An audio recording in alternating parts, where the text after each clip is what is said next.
Yo, IO, What up? my voice is back, bro. Oh shit! And that means we're back.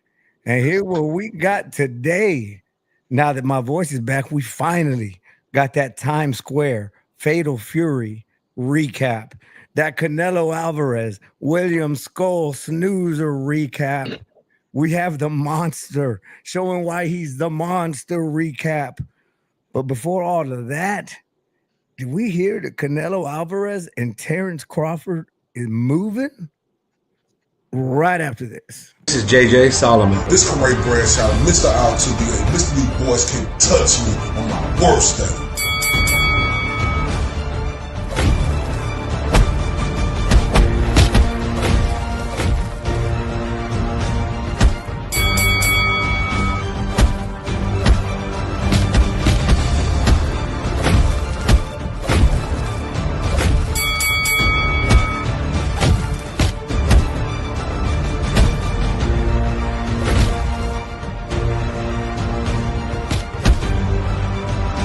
And this is the Spit Bucket Podcast.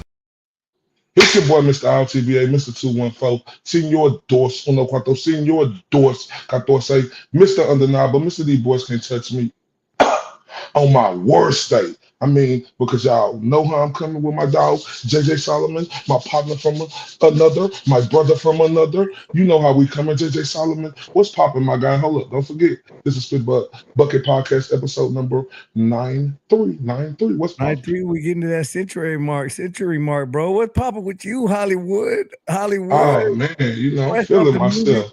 fresh off the Hey, movie filming. Look at you, hey, dog. Hey, bro, I'm really feeling myself because, like, my ego has just got bigger and bigger. It's like, remember I said that, like, Terence Crawford had that Earth-size Yeah, ego. I remember. I see how he feel now because now I got that Earth-size ego. You understand? You got the bright lights flashing, bro. I can't wait for the Man, premiere, bro. I'm gonna get invited to that premiere, right?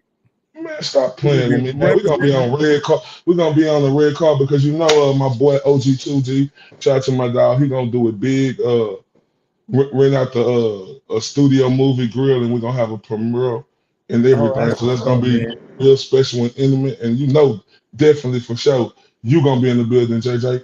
JJ, give me 1 second. Go ahead and holler at them people real quick. Oh yeah, man. Yeah, it's good seeing y'all. Just in case y'all didn't know, and you could probably still tell that crazy weekend we had when we were in New York City, and then we were in Vegas. Man, hardly any sleep, chasing, working media. By Sunday night after the Anyway fight, that press conference, my voice was shot. We had so much to cover, but literally my voice didn't start coming back to about last Thursday, and I still sounded a little Patrick Mahomes. Uh, so with that said, we Can you were hear just me? yeah, I can hear you say something. Oh yeah, we good. Yeah, with that said, we're finally back. We finally got and here's the thing, IO. We don't have a lot of edited pictures and videos today. We're just gonna catch up because there's a lot to catch up on, and it's good substance, and we don't need to flash up pretty pictures and stuff. But bro, let's hold on before we jump into it. I know you wanted to touch on some Dallas Mavericks, Mm. Dallas Mavericks, the giant impossibility that just occurred less than 48 hours ago. We had no idea we would be in this position. Then 24 hours ago, everything was turned back upside down in Dallas. So before we get into the Terence Crawford, Canelo Alvarez breaking news from today, Craig, I know you were very, very, very vocal about being one of the few that were perfectly fine with the Nico Harris abysmal trade. Um, but man, we struck gold yesterday, bro. I'm not gonna get too much into this. I just want to say this right now. That was an inside job, dog. But Man, I'm get happy. I'm man, happy. get out of here, bro. See, I'm that's happy. see, that's the thing what I don't like with Let's hear everybody, it. but it Yeah. don't even matter no more, right? Because I want all y'all to cry me a river. Not I know the people from Dallas and yourself are happy about the situation, but what about everything that done happened to everybody else? You remember how the Lakers always got their way when they stopped that fucking bullshit ass trade they did and let the Lakers do this and let other teams do that? No, listen, y'all. It's like magic. It happens once in the blue moon. And like I was always telling everybody, now you say one in a few. No, I was the only Maverick fan around the world who stood on business about trading that out of shape. I don't take the game seriously. You will never be a Dirk ever in your lifetime off our team, bro. I was so happy because you can't win with a guy like that. And now, JJ, now, when everybody was crying, moaning, bitching, and complaining, you see grown ass men outside protesting. We want Luca. We want Luca. Fire, Nick. I mean, you see a lot of. I mean, the sipping was out of control. And like I told all of them, if y'all want to be with y'all boyfriend Luca, go to LA or become an LA Lakers fan. But oh, JJ, hold up, JJ. What's our saying down here in Texas? They say the stars at night are big and bright. Deep in the heart of Texas. Hold up, JJ. And the sun was shining bright on Dallas, Texas last night when we got that #1 pick. And we're going to pick Cooper Flag. And oh, guess what? What he say? Mortimer, we're back. Look, man, I was half with you the whole time. Because I wasn't just devastated that Luka was gone. My opinion was we had seen the best of him in Dallas. I don't think more money with that Supermax he was about to get was going to bring out a new level of Luka. I think we'd seen him peak out, to be honest, which was great, still better than most of the league. But my issue with the whole thing was Nico didn't pick up the phone to call anybody else. Like that type of stuff was where I was like, this don't sound right. But now it all makes sense. They were hooking the Lakers up. They I'm listening. Let's back up. I'm listening. Oh, that's all. I don't want to get too much into that, but no, we have more important stuff to talk about. I just know you wanted to get that Luka stuff off your chest. But hold up, real quick. Yeah. No. I'm not gonna let you make it with this, man. We're gonna get into it. We got a little time. What you mean? It all makes sense. I'm listening. Oh, you know what I mean by it all makes sense. A 1.8% chance to hop up from 10 spots to that #1 spot. Never has what happened last night happened before. You know what? And you mean to tell me, oh, we just got lucky. The year that the Dallas Mavericks organization, with the exception of you, their entire fan base turned on them. Listen, they didn't just do it for the fans. They didn't just do it for the fans. They did it because whose jerseys are they buying here? Dallas needed to replace Luka for what had happened earlier. So they pulled their strings and they put up that phony recording of a lottery. And guess what? We're going to be flying that Cooper flag for the next 15 years. Bro, he's younger than my son. Great. No, I'm excited. And guess what, JJ? You said real quick, and I know we're going to move past this so we can talk what we do, because this is the Spit Bucket Podcast and we do cover boxing, but this is Dallas, Texas, and today is our time to shine. Now, you stated clear cuts, no debating, sir, that we had a 1.8% chance, right? That is correct. Yeah, and it's just like, when you see the baddest chick in school or the bad chicks in school, you got a 1.8% chance to get them, and guess what? No. You're going to get it. Sometimes you're going to get, sometimes you're not. JJ, this is life. What they say, life is like a box of chocolates. You never know what you're going to get. Instead of people hating and coming up with all these conspiracy theories, I need y'all to keep having them conspiracy theories about if the world is flat or if it's round. Don't be hating on us because we lucked up and got the #1 pick. That's good stuff, man. I was about to say something I forgot. Oh, that was good. All right, well, moving on. Listen, Corey, I'm real close to saying you were right, my boy. We got a lot to talk about Turkey later in the show. We're gonna hit the breaking news first. So, all right. So everything was locked in, right? Everything with Allegiant Stadium, the black and silver. Terence Crawford, Canelo Alvarez, super fight. You can argue that they're both past their prime, whatever, but still, super fight. Probably two of the most recognizable names. We're gonna get it in Vegas on a Friday night, which I thought was stupid. Friday night, the night before UFC Noche de whatever the hell they do, UFC Noche de whatever, because Dana White, this was going to be TKO, Dana White's promotion, first action in boxing.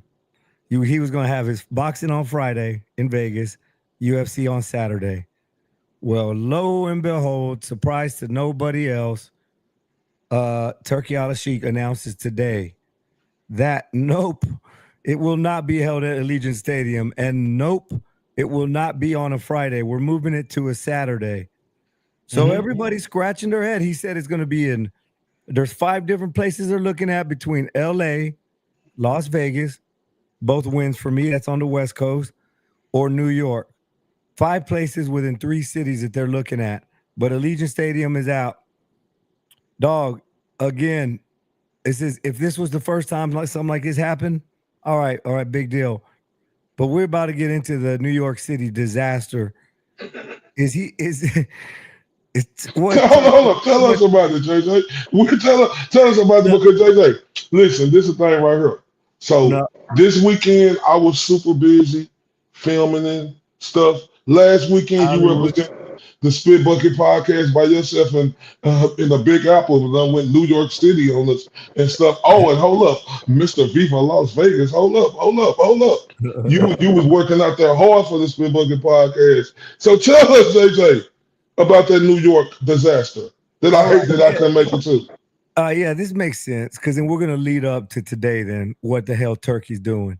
All right, guys, I'm going to give you guys the media perspective, and which we had eyeballs on the fans and the fighters, right? Absolute disaster. I mean, the night before, y'all, like we had an episode from ringside while they were building the ring up. And we were out there and everybody, media and promotions was, hey, you know, you might want to get here early. It's going to get packed, blah, blah, blah. And just making it sound as if you're going to walk out into Times Square and boxing was going to be everywhere. And if you look straight, you're going to see it in a ring and these warriors. Dog. All right. Saturday, we wake up and they've got red walls around the entire fence. And I go, we go talk to somebody, and I'm not even gonna say who. I'm not even gonna say who the promoters were, but it was one of the promoters. It was one of the people putting stuff together, and I quote you what they said: "If you're not one of Turkey Saudi's friends, if you're not a billionaire or you're not Mike Tyson, you're not gonna see that fight." After less than 10 hours after we were out there hyping this fight up. So then the media sections, right? There was 3 places where they had them seated. Hard Rock Cafe, Good Morning America, and Bubba Gum Shrimp, bro. Bro, the first 2 places, you couldn't even see the ring. Good Morning America, you could barely see the top, dude. It was terrible. The fighters, they had nowhere to warm up. There was no they had to hop in the car right out there. No noise. Craig, listen, when I go to a sales meeting, I'm pumping music into my ears because I got to get hype. This was like the quietest little party for boxing ever, bro. And there was no, we ended up going to the Golden Boy watch party because it was just a disaster, bro. Like there were fans out there who flew out there. They flew out there with their families to watch the fight. And they had to go and watch it in the bar. That stuff y'all were seeing on TV where they were looking up at the screen, bro, they were three blocks away. They told boxing coaches, local boxing coaches, hey, you got a spot here. When they came up, no, they couldn't get in. Like the whole thing was a disaster, man. That's not even talking about the fights. I don't even know if we need to talk about the fights. The disaster of the event, Teofimo, I guess, looked good against Barbosa, Haney, yeah, I mean, yeah. Yeah, salute to Rolly. The dude has earned my fanhood, bro. I was very harsh on Rolly, and the guy stuck to a game plan, didn't get distracted. He acted like a veteran, and he went in there and did the damn thing, bro.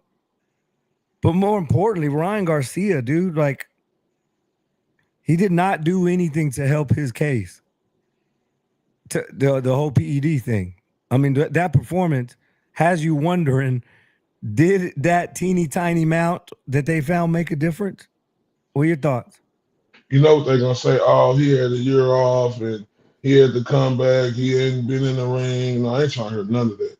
That showed me everything I need to know right there, right? Because Ryan Garcia wasn't throwing no punches at Rolly, and the punches that he threw wasn't phasing Rolly at all. Was Ryan trying to come at him something? Yeah, but was he able to touch Rolly and be able to do all this swift movement? Like he looked like he was the perfect, like Mr. Perfect in the ring against Devin Haney. JJ, that all disappeared in New York City, the same place where he looked spectacular at. Mm-hmm. See, what goes around comes around. You looked at great, and then after you looked at great, we found out you had that word stuff in your system, sir. And now when the eyeballs are on you and the tests are super coming at you now, and everybody's looking to make sure you go in there and look like trash. I mean garbage. I mean no effort. This is a guy who made $20 million this fight, JJ. And I'm not saying that he don't deserve that with his star power. He do have that. But this is a guy who went in there and he got hit, JJ. And when he got hit with one of them rolly punches that I was telling you about, he never recovered and he never wanted to fight again in that fight. And that was terrible, bro. Fact, bro. And matter of fact, I forgot because of all the chaos that was going on. You called that fight in our prediction show. You called Rolly. I even said, "What?" I gave. Oh, you hear the voice still a little scratchy. Yeah, yeah. I was sure, bro. I thought that we would see a focused, laser focused Ryan Garcia. I thought he would build off of that performance and then be more focused. But we were chilling with boxing barbecue, and he asked a good point. He said, you know, when you're in that season, when you're drinking and partying, like you're just braver. You got that killer instinct. You want to go, you want to attack.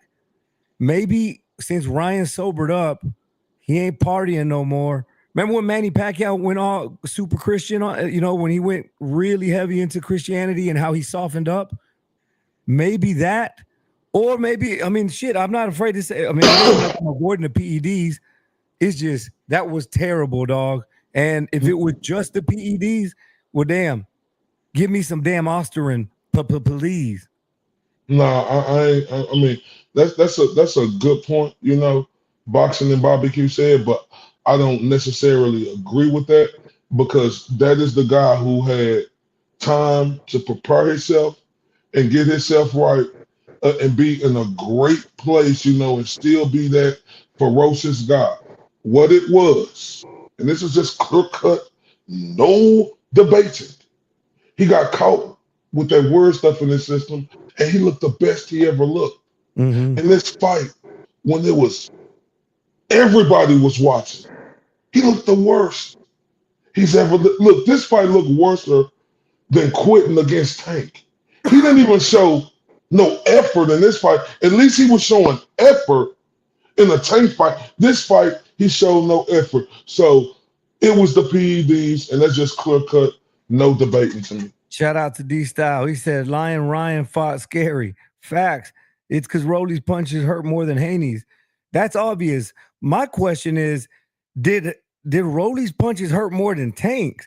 Because even when he got caught in the second round, Ryan was still coming forward the rest of that fight. After Rolly caught him, he did nothing.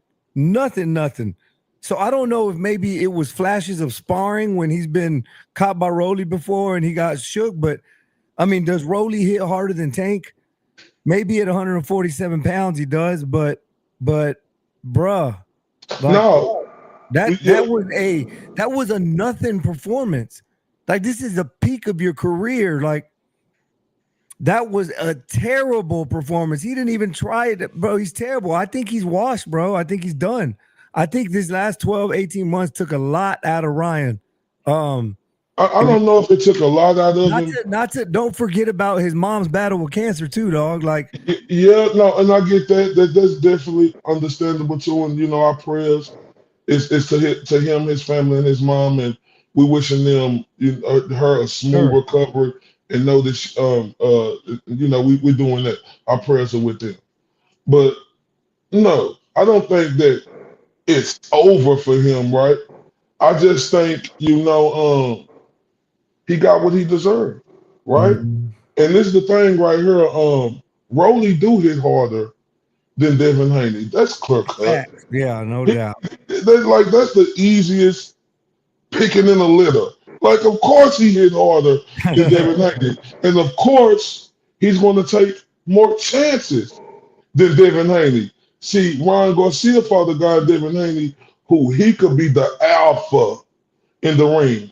Rolly wasn't trying to hurt none of that. Rolly set the standard in round one that he was gonna be the alpha in that ring. And Boy, salute he to just him. kept his damn hand up, fucking had the telephone in his face the whole damn night, bro. Like, such a disciplined fight. And then my favorite thing about Rolly, and I hate that we don't have the clips, but just his humility, like how humble he is, how he supported Ryan when Bill and them started bashing him for being in the van crying. How Rolly said, "Hey man, we're humans too, and like this shit's heavy sometimes."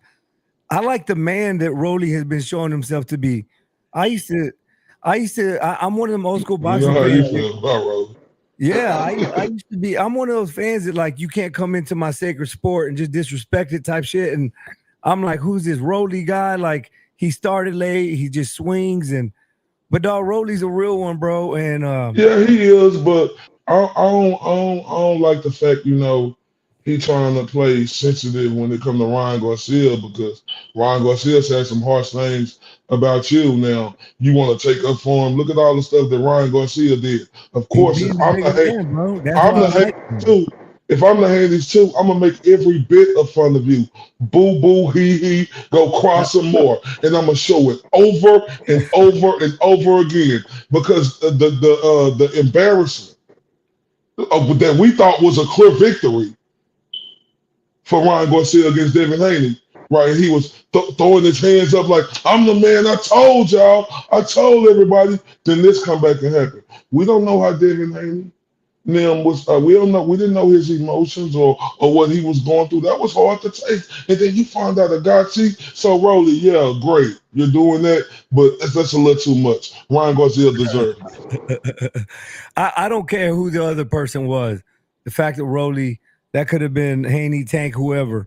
The fact that Rolly stepped up and supported him after Ryan, would talk all the shit in the past and stuff.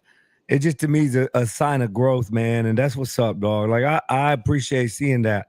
And I misjudged him. I mischaracterized him. I mean, I always like Rolly. It's just that I don't like how don't pick and choose. You want to hug Ryan, but come on now, you ain't. You was the same. Rolly was the same one. Like everybody else was saying that the Oscarin didn't do nothing. That didn't mean nothing. So I'm trying to hear nothing Rolly saying on that shit right there, because these were the same guys who was having his back. We had guys on our show. We even had Willie Moses on our show talking about, oh, that couldn't knock out a fly. Really? So how he look now? How did he look against Rolly? How did he look against Rolly? So all them guys that remember, JJ, we fail to forget everybody who was bashing Devin Haney, talking about, oh, that ain't nothing. That's just posturing. It can't do nothing to you. It was videos after videos after videos after video. It was people saying, oh, he's going to beat this guy. He'll beat him anyway. He didn't have to be on Austrian. Devin Haney ain't got no chin. So I don't like how Rolly want to hold Ryan Garcia. You weren't showing no compassion for Devin Haney, so he could pump the brakes on that. Speaking of Devin Haney, what do you think about the abysmal, terrible performance against Jose Ramirez? Both of them, just terrible night. Thoughts? I mean, I don't have I much mean, to say about that fight. I was scoring it I for mean, like 3 rounds and I quit. I get it. I get what everybody upset about, but these are the same Mother Shut Your Mouth, who was out here talking about Devin Haney would have got beat anyway if Ron Garcia wasn't on no PEDs. Like, you had a guy who was on PEDs and he was punching on Devin Haney, knocked him down 3 times, bro. People don't understand boxing, right? When you've never been knocked down like that, not 1 time, not 2 times, but 3 times, right? And then you have to come back from that. Of course, that's going to be in the back of your head. Of course, you're going to get in that ring and fight cautious. See, because it ain't no, if I'm Devin Haney, it ain't no more about pleasing none of these mother shut your mouths out here. Because these same mother shut your mouths were saying Ron Garcia will beat him anyway. I didn't have, listen, was it a fight that we wanted to see more? Yeah. But I understand, because if I'm Devin Haney, I don't care about y'all fans no more, because y'all turn y'all back on me, even if this guy cheats. So, in my opinion, he played it the right way. That was too much, dog. You know, you're talking to a fan of Shakur Stevenson here, you know? That was, and I'm not saying this because I'm Team Shakur. I was excited. I was telling everybody I was most excited to see how Devin Haney bounced back. That was my I was most anticipated about that fight. Or anticipating that fight. And bro, like, I get it. You're going to be a little cautious, but you're going to want to test yourself. You want to get in there to shake off the cobwebs. You want to get touched a little bit. And he didn't do that. He wasted a whole fight. So now he's going to have to test the cobwebs against a stronger opponent, a faster opponent. It's not going to be Jose Ramirez. And that's not a shot at Jose. He's just well past his prime. You know, he wasn't going to bring something to the table that Boots or Orion or any of these guys would bring. So Devin Haney missed out an opportunity to test himself, to see if he's ready. While he's testing himself, he would have put on a decent show, but that was a 0. That was a goose egg. I understand what you're saying. No, but I totally disagree. Too much. That was William Skull. It was the same exact thing. But this the thing right here. You bring up Shakur. Shakur ain't never had nobody test positive and get punched and get knocked down 3 times and have everybody say it don't mean nothing. Like, and then everybody say he'll still do this and still do that. And the whole time I was like, how do people know what he'll do if he don't have nothing in his system? And they wasn't even taken to the fact that Ryan Garcia got caught with something in him. And so you speak on Shakur, but Shakur ain't never went through nothing like that. Shakur just has been a fighter who's never wanted to embrace the fans and put on the show. That's just the truth. We seen Devin Haney when he's at his best. He's going another fight. So Shakur, we need you to, I mean, I know you bring up Shakur, but he's never been the guy who gonna get in there and just put on that performance. And this haven't happened to him. Yeah, bro. I hope that the next fight we see some progress. I don't want to yet say that Devin is a shot fighter because of that fight. We had Bernard Hopkins on after that fight, and he said Devin ain't ever going to be the same. I don't want to believe that yet, because Devin's a tough ass. He's young, tough ass kid. So I hope for the sake of the sport, Devin Haney's one of the biggest names in the game. I hope to see him bounce back from that terrible performance, man, because I'm just going to call it like I see it. That was awful. That was awful. Now, moving on. Unless you had any follow-up on that. I mean, no. I mean, hey, you know, people got a certain way, you know, they want to feel, you know, how they feel. And I can't knock that. Everybody got their own opinion. But I just advise everybody to look at the entire scope of the situation. Just look at the entire scope of it. Because if it was y'all favorite fighter, if this happened to a Terence Crawford or this happened to anybody's favorite fighter, they'll be just as outraged as the Devin Haney fans. So I just want everybody to look at the entire scope and understand it's a reason for the season why he went in there and had to put on a performance like that. Yeah. Now, do we want to see him do better? I agree with you. We need to see him amp it up. But JJ, after coming off that, a year layoff, you know, going through that, you know, you expect a performance like that. I don't know what everybody was expecting him to just come back in and just be Mongo Warrior again. Like a jab. A jab. That's all I would have been. And that jab got him in trouble last time with that left hook too. It's time to learn. It did, and that's what he did. He slowed it down because everybody said he would have got beat anyway. So everybody's gonna have to, understand it's going. This is a cobweb fight.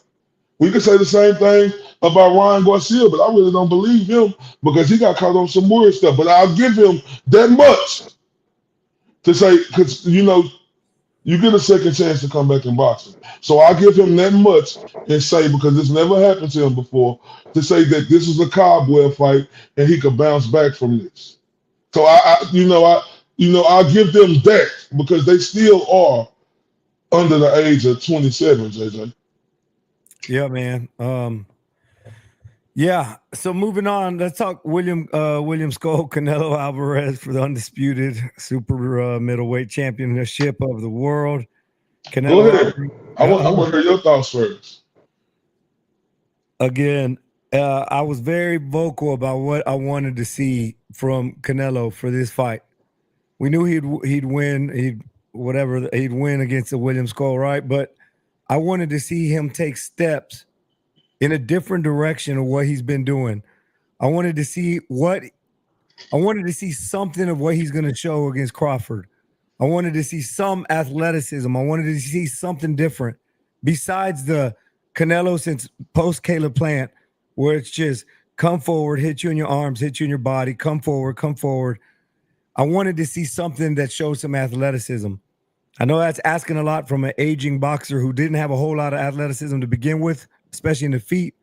But dog, just like I was upset with Jose Ramirez and Devin for putting that show, I have the exact same feelings for this fight. Except what's weird is Canelo won a lopsided victory. And like Devin, Devin was Scull, Ramirez was Canelo, and the scores couldn't have been more opposite. But anyway, going back to the fight, they laid an egg, whatever. William Scull did not want to engage. I get it. That was awful. These are supposed to be fights. No cutting off the ring, though, Canelo. Like, not even attempting, really. Like, that's some basic stuff. William, like, you should be able to, at some point in the fight, show the ability to control the ring. That's what this game is about, controlling distance, controlling the ring. Canelo showed zero ability to control the ring. But before I throw it to you, I want to leave it with this, though. We're going to bring up Turkey again in this situation because Canelo was fighting at 6 a.m. local time. That's huge, bro. Like, you're messing with these people's routine. Let's get back to the fight, but I just wanted to plant that there so we can get back to it because I want to focus on what Turkey's doing. But your thoughts on Scull, Canelo Alvarez? I mean, what do y'all expect, right? Everybody got a imagination that's just so big, like Never Land that they can all picture and hope and wish that they could just, put in the perfect position how they want it. You've seen what Scull was doing. We've seen it. We want to blame Canelo. We want to blame Saul Canelo Alvarez when Canelo was trying to fight. JJ, that guy was moving around that ring real good. He practiced that for a long time, and that is his style, right? He didn't want to engage with Canelo, but that was a clear Canelo victory. And I can't wait till, we get, to the big topic tonight, right? Because, JJ, it's going to look the same way. Let's go to Jamel Charlo. Same way. Once they feel that Mexican power from Guadalajara, Mexico, is not the same no more. It's all tough talk. It's tough talk. They like, oh, I'm going to do this and I'm going to do that. I'm going to show I'm the best fighter in the world. Okay. Show me you the best fighter in the world when you get in there with Canelo. We see these little guys steady trying to get up, even the big guys. Now in William Scull, but especially these little guys who think they could move up and just show that they're just so great, that they're the greatest ever, and they could do the unthinkable, and we see them do the same thing, JJ. It's a difference. When a guy don't want to engage with you, don't blame Canelo, because Canelo is trying to engage the fight. William Scull. Yes, you can say, give him criticism about not cutting off the ring. He was still winning. If the guy don't want to engage and he keep jumping from left to right, like, he got 10 people coming at him at the same time, or we're out here playing tag, right? So why did Jose Ramirez get the win then 24 hours prior? I thought Devin Haney won that fight, though. I thought that outboxed Ramirez. Skull wasn't doing anything, JJ. Hey, he was sticking. Listen, that fight set a new record for the lowest punch output in a 12-round fight. That's great. That's great for Canelo. Dude, dog, like you and I'm still not making an official pick here, but I will say my doubts about Canelo turn into massive question marks now. Like I bet. My doubts were my doubts were his foot movement, his footwork. My doubts were his ability to put punches together, like combinations, not just ones and big 1-2s. Here's the thing, Corey. We've said it a million times. You heard it a million times. It's the punches you don't see that hurt you. Canelo Alvarez now telegraphs everything he's going to do. Do you think somebody with the IQ with Terence Crawford is just going to sit there and let Canelo tee off? Crawford is too smart. The fight's going to look way different. I do believe Crawford at some point is going to bring the fight. And that's where you could be right, dog. If Crawford gets in there like we know he will and mixes it up, it could get weird. But I could totally see Crawford outboxing him for 12 rounds, bro. If William Scull would have done a little bit more, he could have won some of those rounds.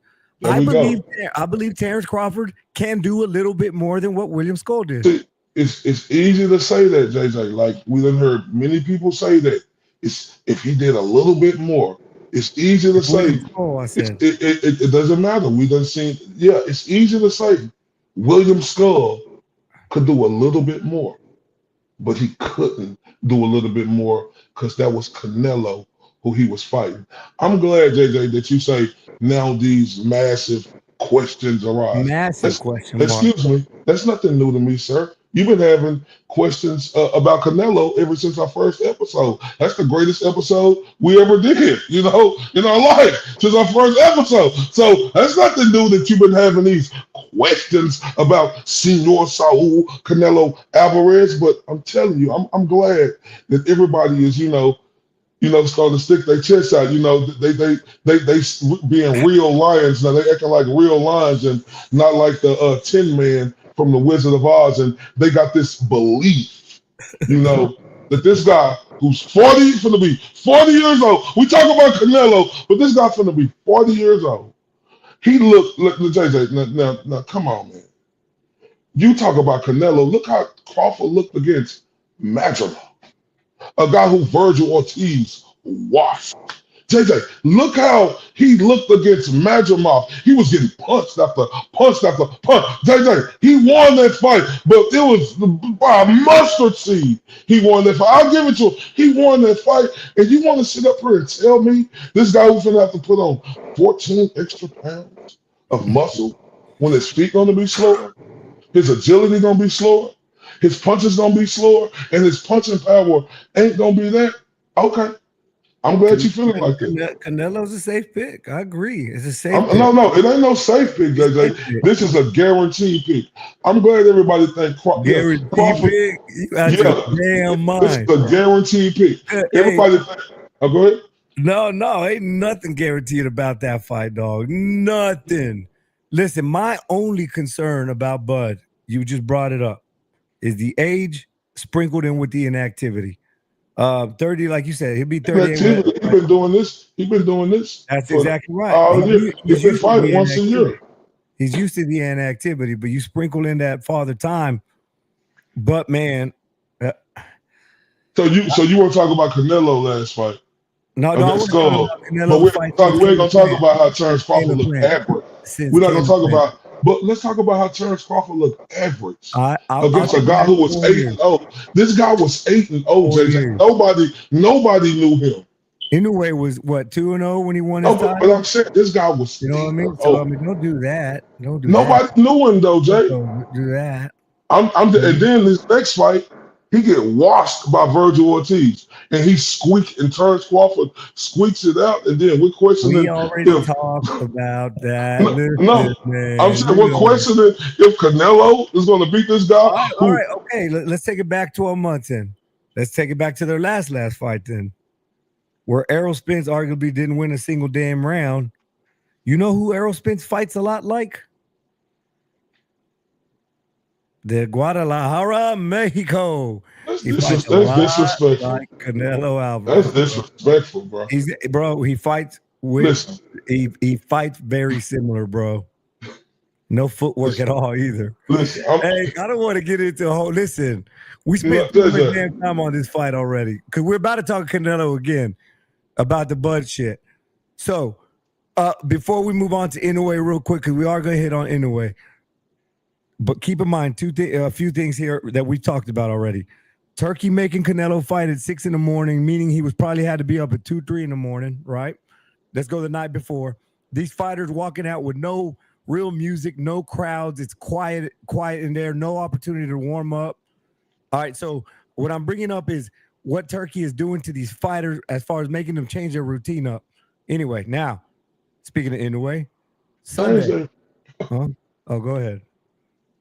No, you said change their Are you routine. a Right? Turki fan now? No, I'm not. No, but listen, this one thing I will say.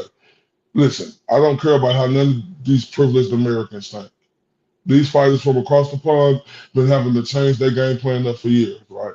Now these Americans, all of a sudden, we're tight. We got our tail up our ass because, the best fighters in the world, they got to fight at 6 o'clock in the morning. But what these other guys been doing for years, JJ, They come don't on fight at now. 6 in the morning. What are you talking Come, about? but it don't matter. They've been I having a fight. They've been having to come from over across the pond to fight in the big bad America. Now, No, but they fight in the nighttime here in America. I'm saying So what? Canelo was fighting 6 a.m. there. JJ, and guess what? Canelo got paid handsomely I for it. agree with that. I'm saying could this be the reason why those 4 fights were so terrible? And listen, Mexican boxer said JJ Solomon, a clown, doesn't know boxing, looks slow. I didn't say Spence would be Canelo, fool. I said Spence fights similar to Canelo. No, I've got okay, I'll give you that, but never pick Canelo over Spence. But Earl Spence ain't got no counter punches like Canelo. Why'd you pick him to beat Crawford then? No, I mean I was wrong. It was a lot of people No, and I'm glad because I thought Earl was gonna win. I'm glad you got there. Right? I'm glad though, right? Because that's what a lot of Terence Crawford fans like to do, right? Well, They like to break. No. I'm just saying.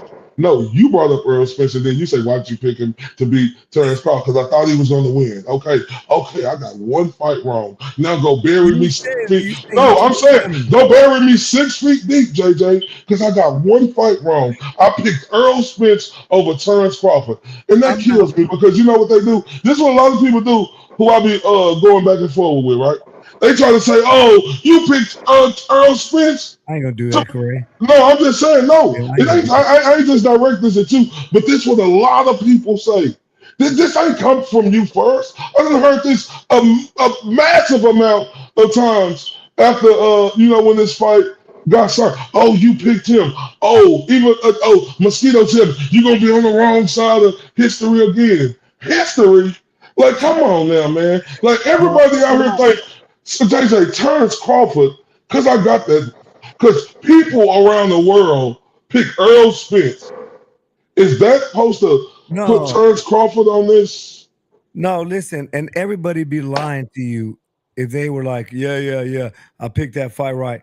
Nobody, including me, I picked a 10th round knockout for Bud Crawford. I did not expect it to look like that. So anybody who said they predicted that fight, they didn't predict it to look like that. No, but that's okay. That's okay. They try to make that the standard. Oh, you were wrong about that fight, so you're going to be wrong about Canelo. And I can't wait, JJ. Listen, I promise you. I can't wait to September the 13th, Saturday, right, when Canelo beat the brakes off that boy. And you know what a lot of people said about Canelo fighting Jermell Charlo? A lot of the Crawford fans, right? They were saying Jermell Charlo was running like a bitch, right? They were saying that. Just like they were saying, oh, William Scull was running like a bitch. So I'm telling you, JJ, That bravado guy who we think Terence Crawford is, like we think he's gonna stand in there with Canelo. No, I want them to keep that same energy when they see Terence Crawford circling around that ring and can't do nothing. I want them to all say that he was running like a bitch too. That's all I want to hear. I want that same energy. We'll see, dog. I'll say this. Again, we got plenty of time to break down film and make predictions. I do believe that this is why I'm excited about this fight, because those two guys are going to bring out the best version of each other, dog. And look, you're just going to disagree with everything I say. Then I disagree. JJ, I disagree. They're going to bring out the best versions of each other, better than the last versions, at least. We're going to see the best versions of each other. And I hope, because there hasn't been a fight to light Canelo's fire in a long time. I hope this one does, because I believe that I've said it before. I've said it 100 million times.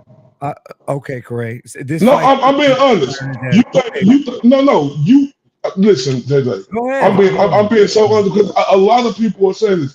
Y'all think this fight against this little ant twiddler looking dude who coming up these weight classes who look average against Majormov? Y'all think Canelo is looking at this fight like this is his greatest test ever? I didn't say that. No, I'm saying you think I said in the last 4 years. Oh my God! So y'all think this fight is going to? I said he's going to bring his fire out. He ain't had it. He didn't have it for Bevo. He certainly didn't have it for William Scull. Like, name the last time we seen Canelo have one of those performances. All I'm saying is, I think Terence Crawford is going to bring that performance that we love about Canelo, 2021 and before. That's all I'm saying. Okay. Okay. All right. I'm just saying it's going to be another snoozer. Like what? That's exact. I'm telling you, JJ. That's it. I want you to prepare for this, right? Prepare, and everybody who watching, prepare. This is gonna be another snooze fest, because Crawford ain't gonna have the heart to stand in there like he did with them other dudes against Canelo. He's gonna be circling around there. It's gonna be another snooze fest. I promise you that. Wow. Terence Crawford will engage. Terence Crawford will 100% engage. I want to see what Canelo does. And when he do, no, he will. One time. That's what I'm talking about. One time. If we see that Canelo with that pop, with that speed, with that head movement, because Bud's got a jab. We gotta see some damn athleticism from Canelo again, because we haven't seen it in 4 years. Canelo needs head movement. He has to have upper body movement. Remember that fight against Danny Jacobs?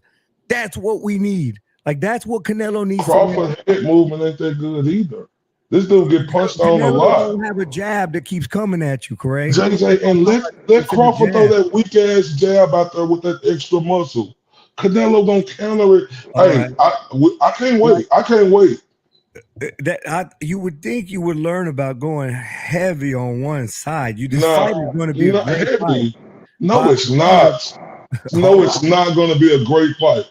It's going to be built up, and I'm going to love the build up to it. Like, I can't wait to see the press conferences and stuff to see how tough Crawford talk and see Bo Mack coming on and say, Showtime.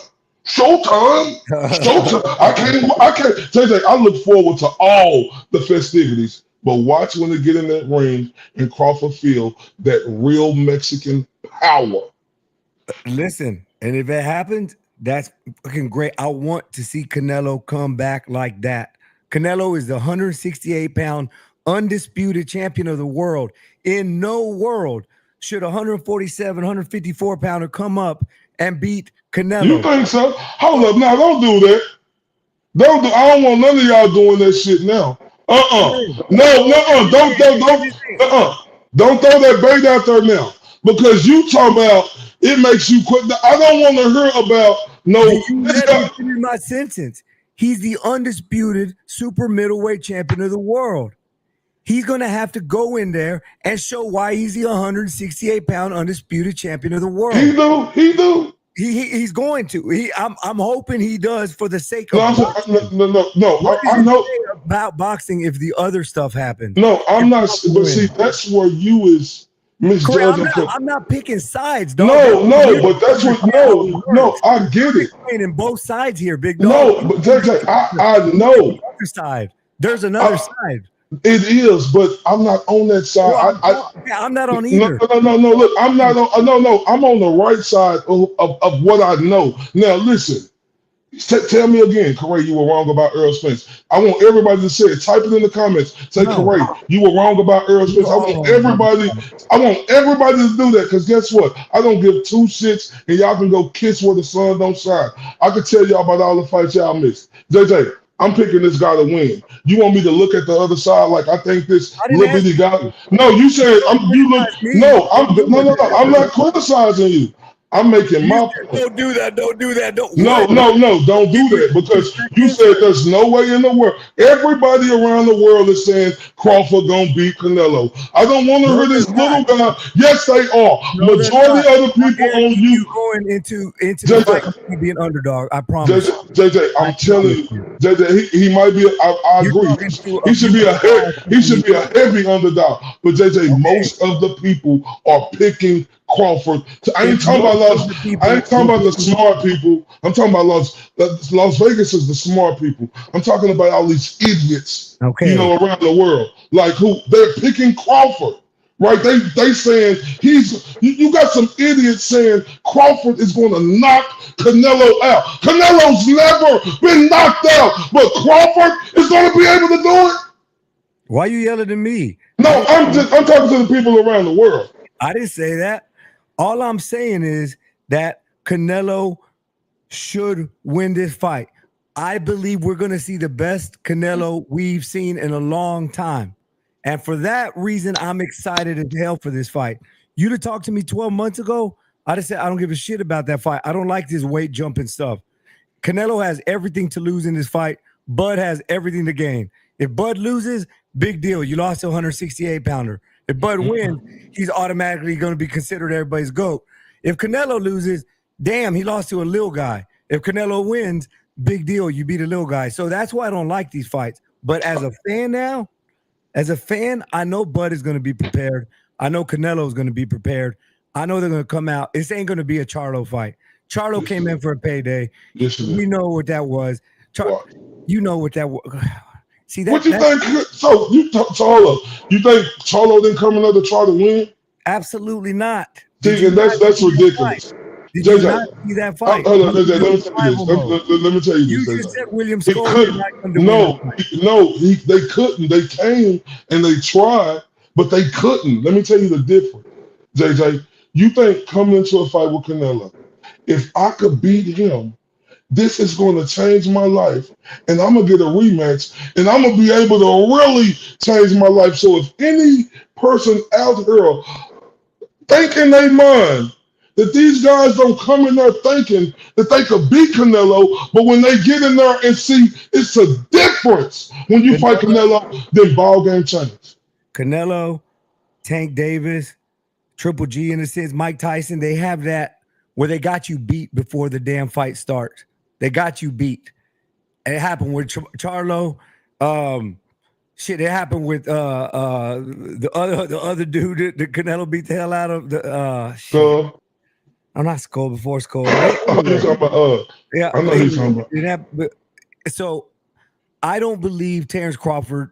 Oh, Crawford different. Huh? I don't think he believes he's going to lose. He's different. I do think Terence Crawford is different. No, I'm just saying. Terence Crawford is way different than, listen, let me talk before you just jump. Terence Crawford is different than Jamal Charlo and Jamel Charlo. The dude stays in shape year round. You don't see him all right? So he's different. He takes the sport serious. He takes the sport way more serious. He trained for 6 weeks for Errol Spence, not 4 weeks. No, he trained for 8 weeks. And then the 6-week normal camp. He takes the shit serious, just like Canelo Alvarez does. They take their game serious. That's why they're the elite. That's why they're the cream of the crop. And I'm hoping that the weight isn't, because I'm hoping at this point just for fireworks, dog. That's all I want to see. How I think it's going to play out based on the last few fights, I'm still in the middle. But the boxing brain in me, there should be no way that Terence Crawford should win this fight. That's why right now, if you had to put a gun in my head, I'm picking Canelo to win the fight. But that's what gets me. Crawford is going to be so different because he was undisputed. Because he's different. Excuse me. He's going to be different. Okay, Canelo is going to be so different because he was undisputed. Well, goddamn it, when Jermell Charlo undisputed, Mm-hmm. Didn't you forget about that? So you telling me this guy wasn't? That's not why So, I said he was excuse different. me. Oh, okay, You're go not- ahead. you Go, just- you- go ahead. I No, said- no, no, no. I'm making a point. Okay, You're that's not what saying I didn't say shit no, about no, undisputed. no. I didn't say shit about But belt. Jermell Charlo, yes. But what I'm No, I saying didn't. is, You're making a point that I didn't no, even no, no, JJ. We go. Listen. I'm telling you this. The dude know greatness. Jermell Charlo do because he did it before, becoming undisputed. And if you think that guy, just because You don't think Terence Crawford takes boxing sport more serious than the Charlo brothers? how can I say that? All right, correct. And you said the Charlo brothers. Okay, Jermell or Jamal, you pick Man, one. Jamel done Take it just as been serious as Terence undisputed. Crawford. Jamel I done been don't care about the undisputed belt. before. So Man, wait, JJ. So I'm not saying asking you a simple question. have Terence Crawford. More serious. Terence Crawford he have more accolades. He have more I accolades than don't them, care right? about that. I'm talking about outside the ring. Who takes the sport more serious? I don't know. I ain't around Terence Crawford.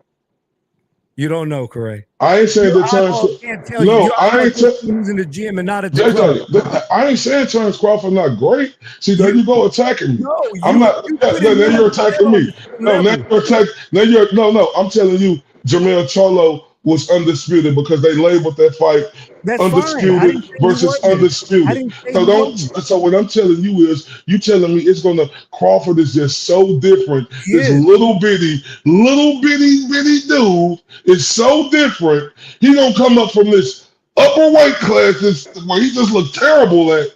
And he's gonna be able to do this, but we're gonna say, "Oh, Jermell Charlo, he just looked like that." But just wait. No, I didn't say any of those words. I said, okay, no. Crawford takes the sport more serious than both the Charlo See, brothers. but that's where you went with it. That I'm telling you that Crawford is going to look the same way Jermell Charlo did. Now, the only thing I would say, if Crawford gets stubborn, he's going to get knocked out. But I think when he feel that Mexican power, he's going to go around the ring. That's my point. You don't think that I'm right. I'm telling you. Absolutely, that could be right. No, I'm telling you, when he feel Canelo power, when Canelo, everybody always talking about Crawford so defensive. Crawford is a great fighter, bro. One of the greatest fighters I ever seen. I ain't discrediting nothing he did. Right? Two-time undisputed. I'm not discrediting it, JJ, but I see the flaw in the guys going when he get in there with Canelo. This little bitty guy, you ain't talking about all the extra muscle he have to put on. You thinking about the little bitty Terence Crawford who have to cut weight and get at his best. This is a guy who's doing something totally different that he never did in his life. And nobody's looking at that. They're thinking about the little guy who beat Earl Spence 2 years ago. I'm just telling you what the majority of the world thinking about. Yo, Big Dog Boxing TV. I said Canelo was way above his level plenty of times before they fought. I'm not discrediting Mel now. That ain't me saying that. Listen, no, he ain't ever seen me before. I'm the same dude that said I wish Canelo would have fought all these dudes from Andre to Benavidez to all of them at 168 because he'd have cleaned up the division. I think Canelo at his peak was going to clean up big time. My problem with Canelo came when he started picking and choosing and started saying, "I do what I want." That's what he's the first face of boxing who ever said those words, and that's why I Canelo. Yeah, you have. I mean, yeah. Name another one. You have Floyd Mayweather who said, "I got away with bank robbery, legalized bank robbery." Who do you think these fighters learn from? Him. They came up under him. But if you hate Floyd, and I've said this again, we said this on the first episode. If you hate what Floyd Mayweather did, you have to hate what Canelo did. If you love what Floyd Mayweather did, you got to love what Canelo did. That's all I'm saying. Both of them are great ass fighters, and I thought Canelo would clean house with 168. I'm just saying, based on the Canelo I've seen in the last 4 years, I'm not as confident that he can beat Terence Crawford. If you had a gun to my head right now, yes, the odds are stacked against Crawford. It's going to take a special performance to pull it off. Canelo should win that fight. Okay. Y'all stop tripping about Canelo. Yeah, but they just telling you, JJ. Look, now listen. Ruffled the feathers. No. Now listen. Hold up, listen. Now you remember how you said let's go back 12 months, right? And 12 months ago you weren't thinking about, that whoop is. How was I speaking 12 months ago, JJ? Did I have this? No. You said if we go back 12 months ago, you weren't, thinking that Terence Crawford had the chance. You wouldn't want to see this fight. How was I thinking 12 months ago? Am I talking the same, JJ, that I was 12 months ago? So this ain't nothing different for nobody out here who know that I've been talking like this. Now let me go back to what you said, man. I want to ask you this. Hold up. Well, let me ask you this question first, now. Right? You spoke of Benavidez. So you said that this question marks, right, around, Canelo fighting Crawford. You say, so you give Crawford a better chance at beating Canelo than you give David Benavidez? Right now, today, dog, based on the Canelo we seen, and that's the point I was about to make, what you said 12 months, my eyeballs are changing for Canelo. They're changing, dog, because I'm watching what he's putting out, and it's slowly slowing down. Now, you know this. I've said for years, Canelo beats Benavidez. Benavidez keeps proving my ass wrong, because I don't know how he does it. His condition is on point. God damn, he keeps proving my ass wrong. So at this moment, I don't know. The same way I don't know. But 12 months ago, had you asked me, I said Canelo washes Benavidez. Canelo washes Bud Crawford. Canelo is slowing down. I'm not hating on Canelo's body of work. I'm talking about the man I see in the ring today against Benavidez, who seems to be going up in performances and how he looks. So of course I'm going to pull back. It's called evolving. I'm not going to stick with a pick for the rest of my life, dog. And that's what happened. Did I ask you to stick with the pick? No, I asked you. You're giving yourself extra pat on the back. No. This is the thing right here. See, now, if you was in the jury box, I'd be like, Mr. Solomon, that wasn't my question. Now I asked you, do you get? No, that wasn't my question. Okay, like my guy AJ Jackson, who covering that trial, say he said, now he'll say, and let me act like I'm AJ. Now, Mr. Solomon, that wasn't my question. I asked, now can you answer my question? I asked you, do you think Crawford has a better chance of beating David Benavidez than David Benavidez that Crawford got a better chance of beating Canelo than David Benavidez got a better chance of beating Canelo? That's a yes, you give Crawford a better chance, or no? No, I don't. Not anymore. Okay. So hold up. So you think Canelo would wash Benavidez? Oh, so now you think Crawford got a better chance? No, I think Benavidez got a better chance. And this is the reason why I'm gonna say you may be. I think they both easy work for Canelo, and I'm gonna tell you why. Because Benavidez is a stand-up, straight fighter who gonna keep himself right there to be hit. He don't got all that fancy footwork, and Canelo gonna be able to number him, JJ. So yeah, it will be a better fight because Benavidez is gonna throw his punches back, but dealing with a guy like Canelo, and if he had to come down to 168, that's gonna strain his body because he done been comfortable at 175 a couple of fights. So yeah, that's all I'm saying, bro. We got like 12 months left to make that fight, bro, before Canelo is like done, dog. Like, and that's another thing. Like, if it does happen, well, you got Benavidez who's gonna be peaking, and Canelo done made his hundreds of millions.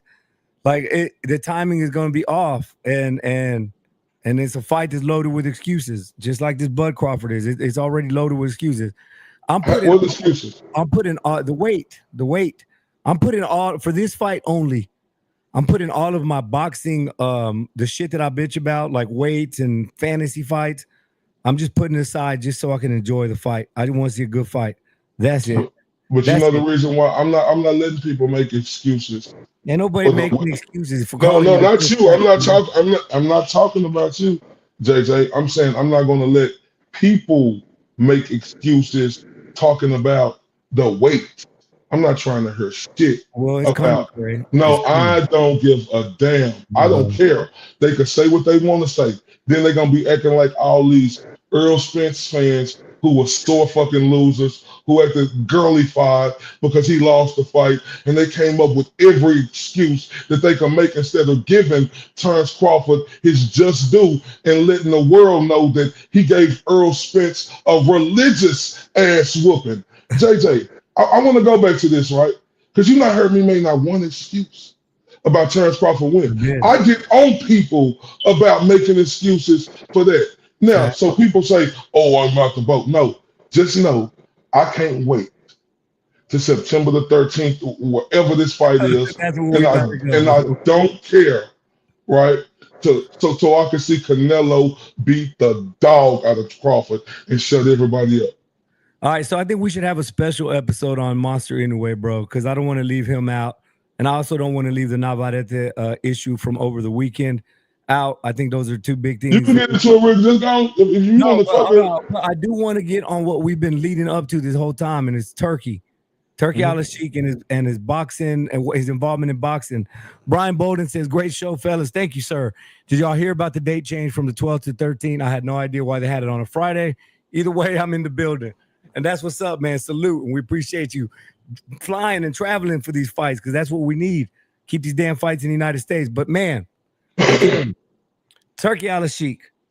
I know I keep wanting to come back to him. Correa, about 3 months ago, you were heavy hot on Turki. And I was like, let's be patient. Let's give him a fair assessment.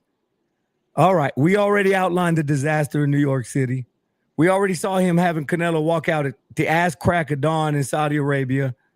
Now he's got mismatch information. We are going to do this fight on a Friday.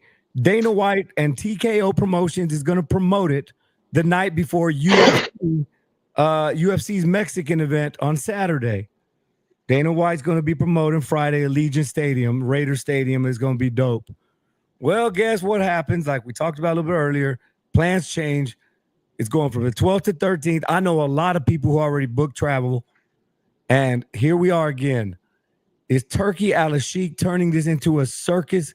Keeps changing things up, switching things up. Is Dana White even still promoting it? Because why is he putting it against UFC?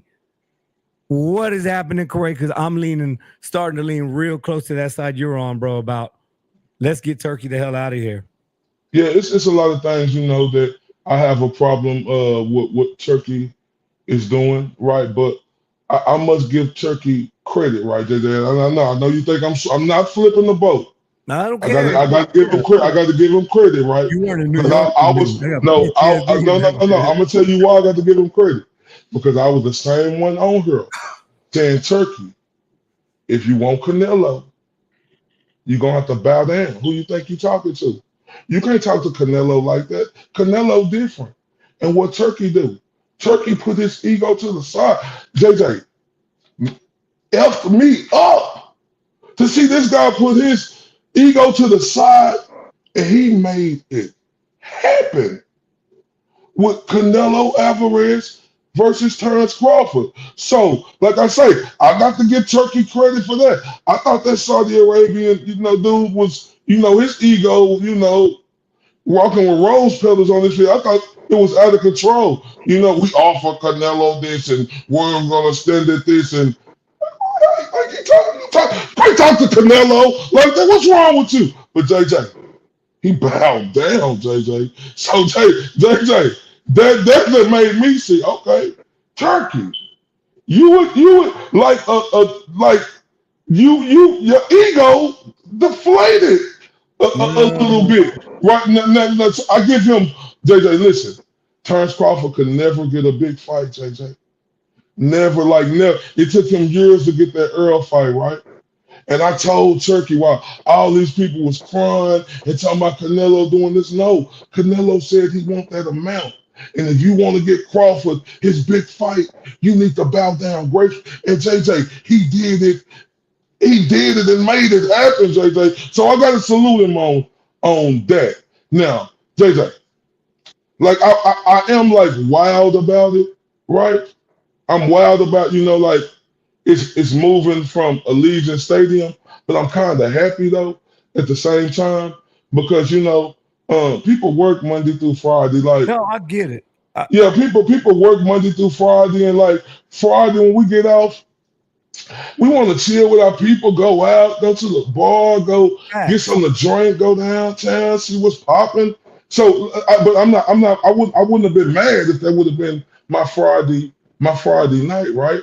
But it's like, who Allegiant No, Stadium, like what? Because it's in Las Vegas. No, put it at T-Mobile, put it at MGM, where we know it to be at, like a Allegiant Stadium. Okay, great. Sir, like that's great. Okay, put it back in the Tokyo Dome, wherever Terence Crawford couldn't sell out. Now he'll have Canelo Alvarez with him, and he'll see how it really sell out in the Chinese theater. How you really have all the seats, and you don't see no gaps to where they got to bring the cameras down and just focus on the ring. That's just the truth. I'm not hating on Terence Crawford. I'm just telling the truth. So, I so yeah. I feel you what you're saying about like, all right, cool, putting the money together and shit, right? But that was the question at first. It felt like we were sleeping with the devil. Like, what? All right, he's throwing all this money at what cost? My big problem, bro. I forgot though. This one thing I forgot. Dana White. JJ, listen.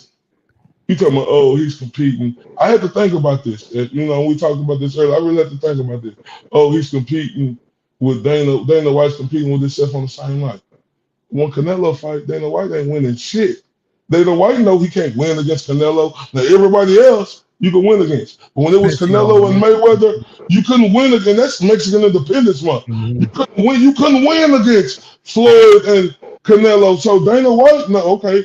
Well, we can't win this anyway, so let's still make some money and we'll do this. And I'll have, Daniel Cormier and, Joe Rogan. They can handle it. And I have, doing this. So I'm not mad at that because they couldn't win this promotion. Man. I'm not it's not even, look, the fact that he's considering New York City for this fight, you're going to lose. You have to keep this fight on the West Coast. Because why? The Mexican population that travels to Nevada from California. He also said LA. All right, that makes a little more sense. But this fight needs to be in Vegas. So the point I'm going is how disconnected. Well, not in Dallas, Texas. Or Dallas, yeah, that would be straight too. But this fight needs to be in Vegas, dog. Why not World, JJ? Well, hold on. Let me finish my point. I don't give a shit where he puts it.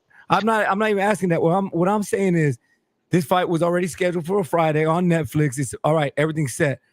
Turkey and the ego you were talking about. I don't know if he's seeing too much Dana White getting credit for this, but my problem is how he just wants to keep putting his hands in it and messing things up when it's not going his way. Like, I know it's his money. I get it, but you can't be trying to change the things that do work. The things that do work is Saturday night. The things that do work is the West Coast is going to come out for the Mexicans. That's going to happen all the damn time. Don't make your fighters fight in the morning. Don't make your fighters fight in a quiet fucking crowd of 300 people. My problem with Turkey is he's not connected to our culture. I say ours, American boxing culture, but also big picture. Like, he's doing weird shit over there too. And he's trying to like inject his culture into it.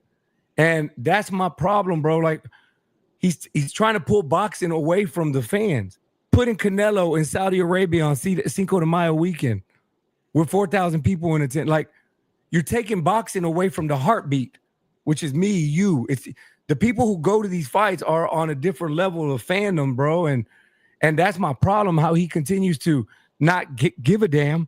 Like I said, all those fans who went to New York City, tough shit. I hope you enjoy the stay. Statue of Liberty is right around the corner. And now tons of people already booked travel for what he announced.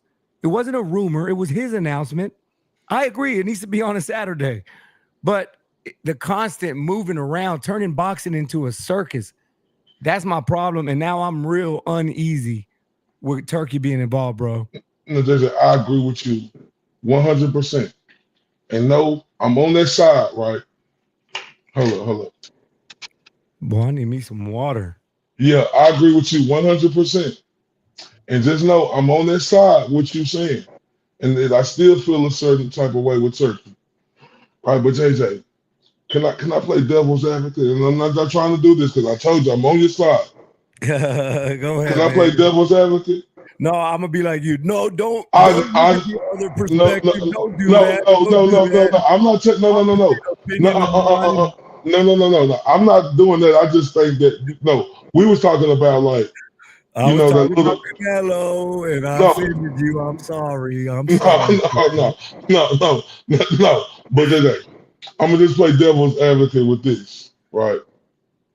Yeah, we do want to be there covering the fight. I do, and I want to do that, right? Like I like doing that. But the one thing these other promoters weren't doing, when we were able to cover them fights, they weren't making the fights happen, JJ. Mm-hmm. So I got a love-hate relationship with Turkey out the seat, man, JJ. Right? Because on one end, the reason why I like him was because he came off so brash and arrogant, right? But he showed me that his ego could be popped. Now, I get it. It was shitty, the promotion in New York. That took away from the fans and, the media, right? And the Who, fighters, bro. Like it was. and the fighters, right? But what them fighters go in that ring and do that night? Did Ryan Garcia want to fight? I'm just being honest. Did Ryan Garcia want to fight that night? Like we say, speaking of Devin Haney, even though, I understand it's a reason for the season, but look how Devin Haney fought that night so cautiously. I agree with you on that. But it's a reason why I thought he fought like that. But still, though, that wasn't the moment to do it, on the stage like that type of card. Then Tio and Barbosa, you know, and then after that, Tio Barbosa was good. But after that, you get that and then that. JJ, so at least he making the Too fights much happen. money. Too much It money, bro. is, They yeah, pay it him, is pay him all shitty, this money. but you got to go through it to get to it. Turkey made me respect him a whole lot when he bowed down to Canelo, JJ. Because if he didn't bow down to Canelo, then I knew this dude right here was gonna be out of control. I'm not lying to you, JJ. I promise you that. Because Canelo is the superpower in boxing. He bowed down to him. So because if he wasn't go like remember like Brian gonna lie to you, he reminded me of the dictator. And I'm not trying to put this on his back, but he was from Saudi Arabia too. And I'm talking about Yeah, Saddam Hussein. Sasha Baron Saddam, Cohen. not like Saddam Hussein. Wasn't he from Saudi Arabia? Yeah. And he came out and said, "We made Canelo an offer and we're not going to budge." He came out like a dictator saying that. And I ain't like that because, it made me, think about how, in the past, and I'm not trying to put that jacket on their back, but it just, it was memories there.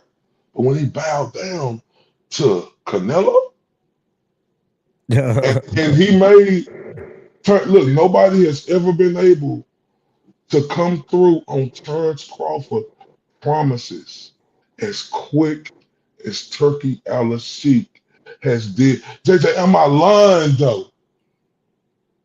I mean, it's causing problems in boxing, though. No, I get it, but Yeah. JJ, he look, if he didn't bow down to Canelo, then I knew that this guy wasn't gonna be workable now. But JJ, it's starting to make me think now. I'm not trying to switch subject. It's starting to make me think now. I think, I'm trying to be messy. I'm just on the outside looking in, right? It's starting to make me think Golden Boy and PBC, they starting to feel a certain type of way. Well, you saw that, right? I was do, waiting for you to bring that up. do you think No, that? my next sentence. I've been waiting for you to get to stop neck stroke in fucking Turkey. I was just waiting for you to stop for a second. I gotta get credit. I gotta give him credit, Jay.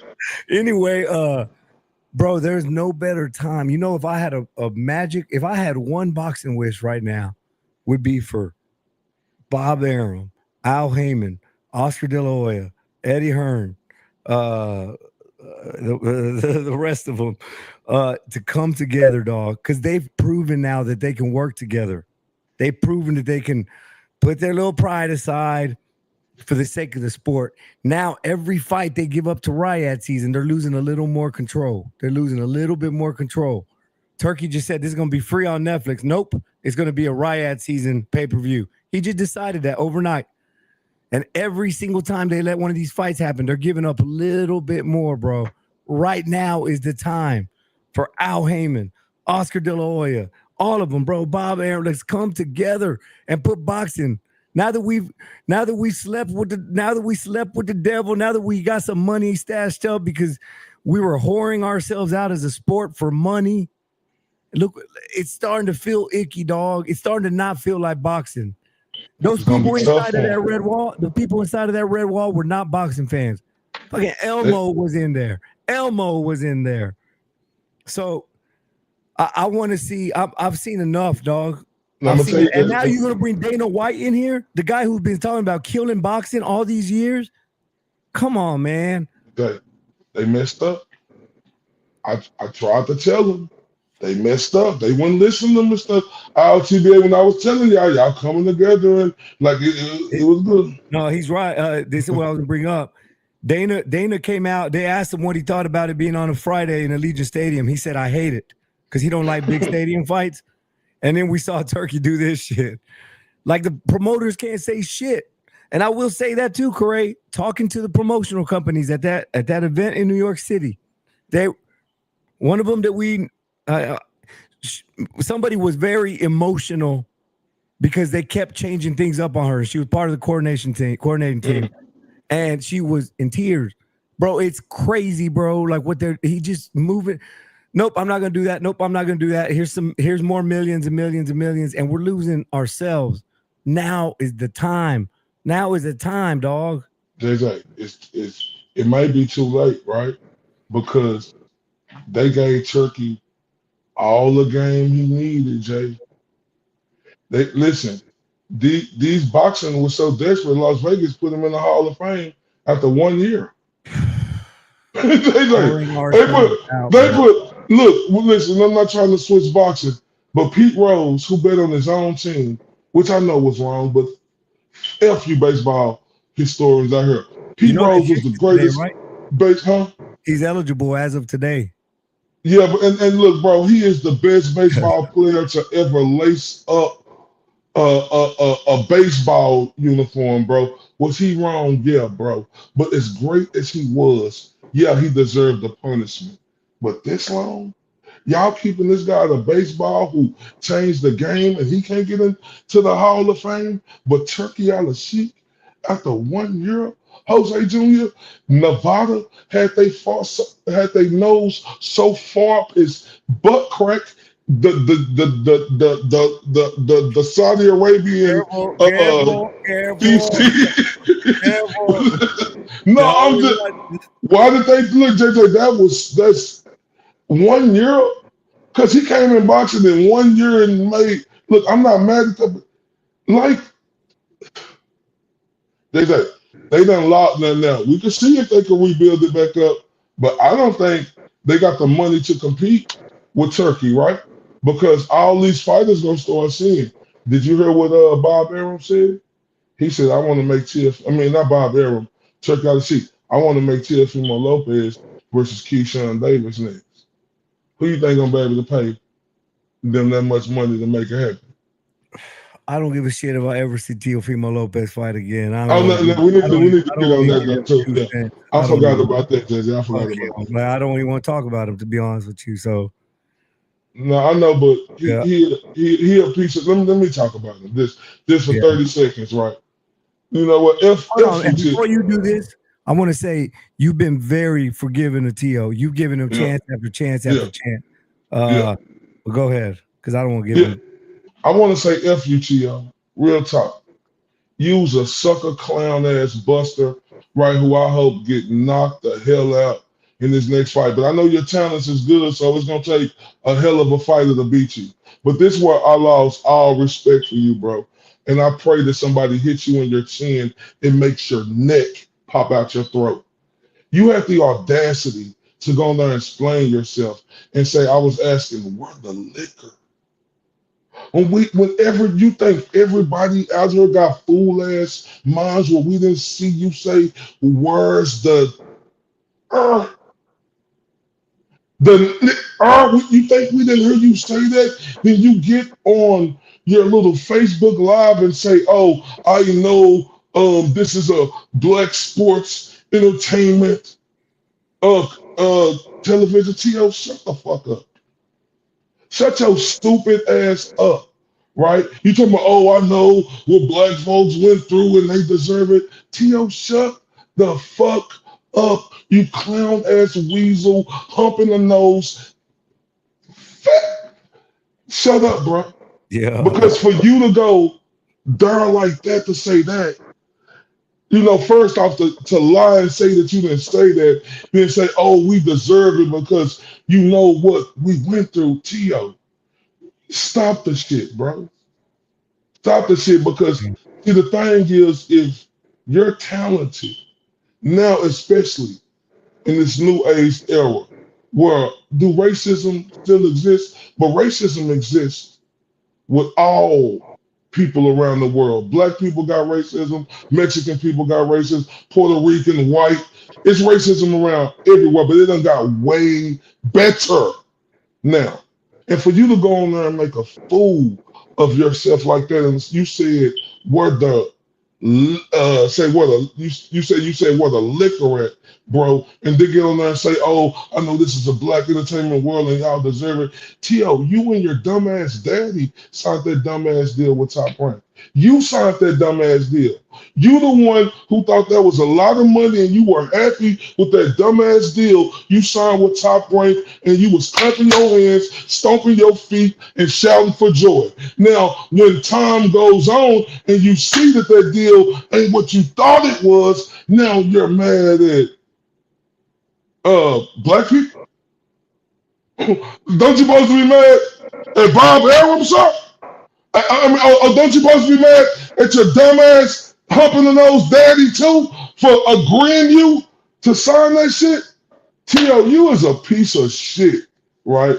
And like I on everything I love, like if the fighters like really like I'm talking about the black fighters specific. I'm talking about the African American fighters like a Terence Crawford, right? I would love to see Terence Crawford after this Canelo fight meet T.O. at the catchweight and beat the shit out of him. I would love to see Javante Davis or Keyshawn Davis or Shakur Stevenson beat the shit out that boy. I would love to see a black fighter whoop his motherfucking ass, right? It's like T.O. like, yeesh. Yeah, man. And look, man, I got a lot of shit from the Mexican community. Look, I'm a proud Mexican American, right? I'm a proud Mexican American. I'm proud of my Mexican heritage, and I'm proud to be an American. Shit, I named my son Jose the Third. Like, I'm proud of being Hispanic. But but I hate racism. I hate it. I really do. Now, and that's partly where I grew up. I grew up in a real diverse community, and shit. I look at our friendship, but it don't mean nothing else. But look, Mexican boxers. Yeah, I said Jose Salomon. Yeah, man. Anyway, What did he say? he said, "You're Mexican?" Question mark. He said, "I sound Guatemalan." I lost my voice, so that might have something to do with it. No, man, but like everybody was saying stuff like, "What about the burritos comment?" And look, dog, like there's comedy and there's stereotypes, right?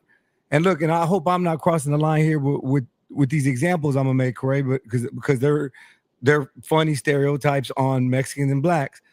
Burritos for Mexicans would be like a fried chicken joke to Corey. Burrito to me would be like a fried chicken joke to Corey.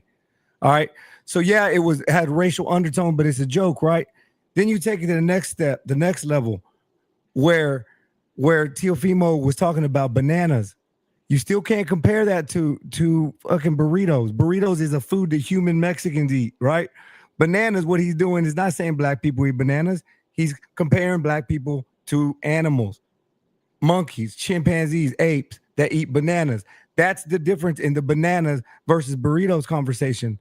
And then now you want to take it to the N-word, not the homeboy N-word, not the N-word that a lot of black dudes say Mexicans can say because that's my homeboy type shit. No, not that one, which is still questionable, especially coming from T.O.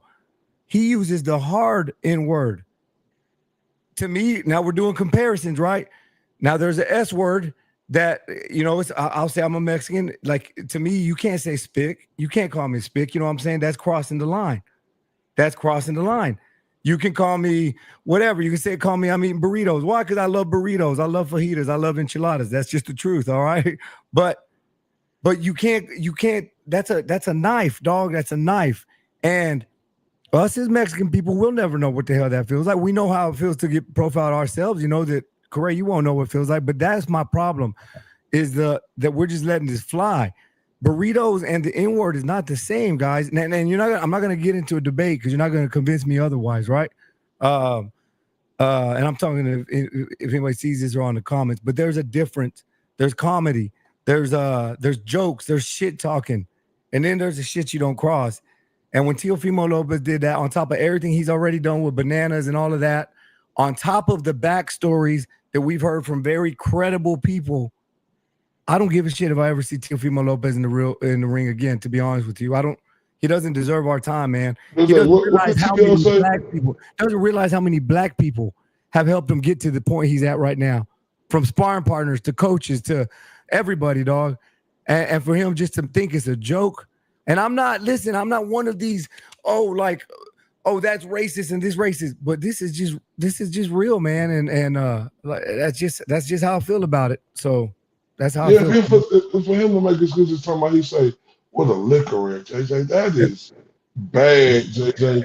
Like, that is horrible. But the thing is, like, he gonna have to live and walk with that. And you still on the national platform, sir. So I hope you breathe excellency for the rest of your career, because T.O., you are a lost soul. We can see the screws, all of them.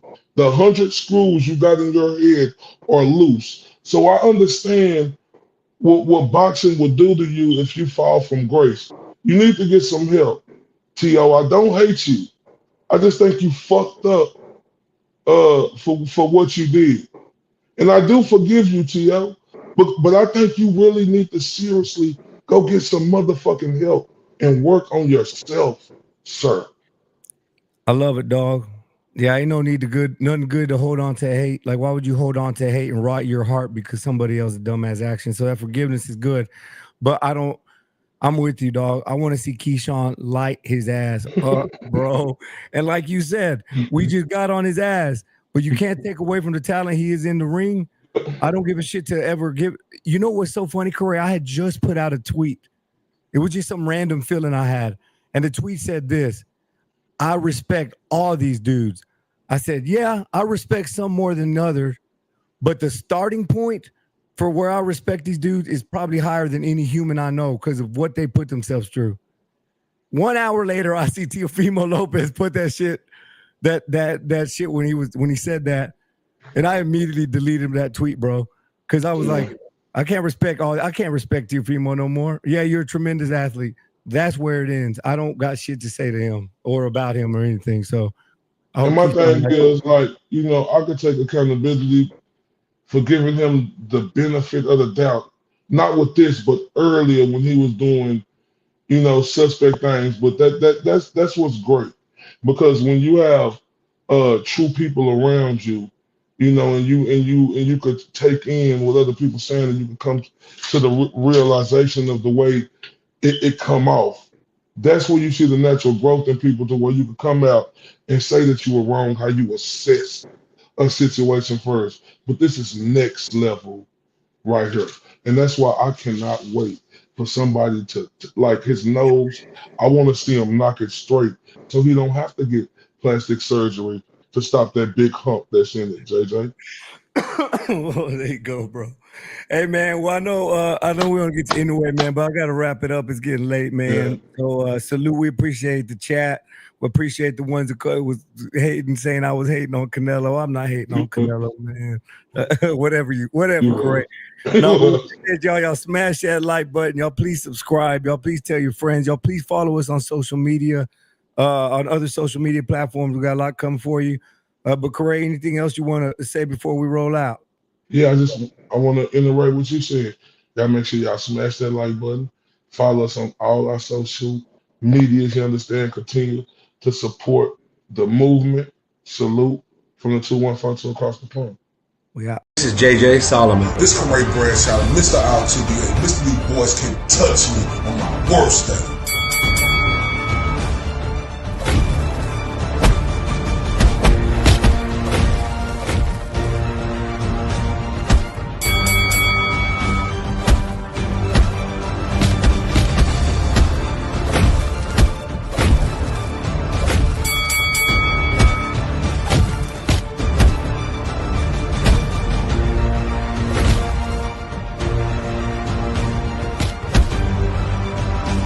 And this is the Spit Bucket Podcast.